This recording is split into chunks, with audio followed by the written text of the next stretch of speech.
Tiada apa yang boleh memudaratkan kita dengan izin Allah. Yang patut kita guna sebagai tanggungjawab seorang khalifah ni adalah kerjaya kita sendiri. Ada satu hari tu, saya terpaksa berlari di dalam wad sehingga terpelanting kasut saya.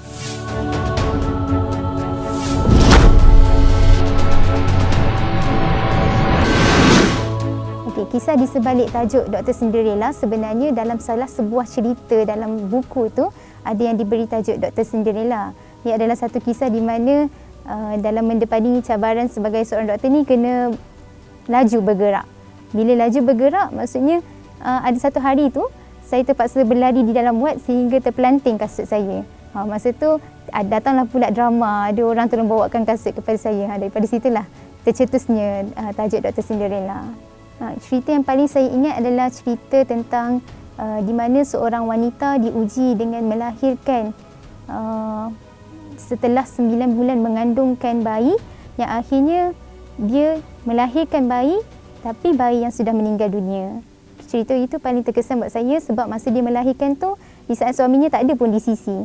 Yang ada saya sebagai seorang doktor yang perlu memberi semangat kepada pesakitnya.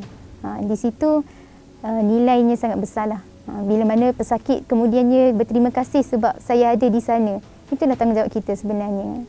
Cabaran dalam mengajak kebaikan ni pastinya ada. Sebagaimana Rasulullah sendiri pun diuji dalam menyebarkan kebaikan. Tapi poin yang penting bila cabaran ni datang, kita kena fikir kenapa kita nak ajak orang buat baik. Sebabnya kita dilahirkan sebagai seorang khalifah untuk mengajak semua orang ke arah kebaikan. Dan salah satu yang patut kita guna sebagai tanggungjawab seorang khalifah ni adalah kerjaya kita sendiri. Tak kisahlah jadi doktor ke, jadi suri rumah ke, jadi cikgu ke, semua ada tanggungjawab dakwah tersendiri. Jadi bila kita sebarkan kebaikan ni, memang ada cabaran, orang tak nak ikut, orang tak nak dengar apa kita cakap. Kita terima je lah. Tapi masih kena refresh balik niat. Tak semua orang sama. Ada orang yang akan ikut kita punya nasihat, ada orang yang akan menolak. Jadi teruskan saja.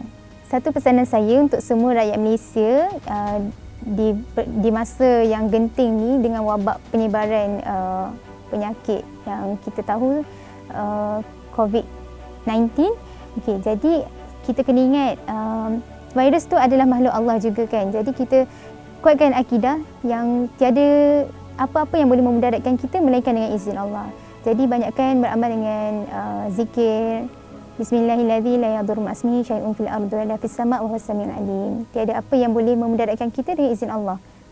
InsyaAllah.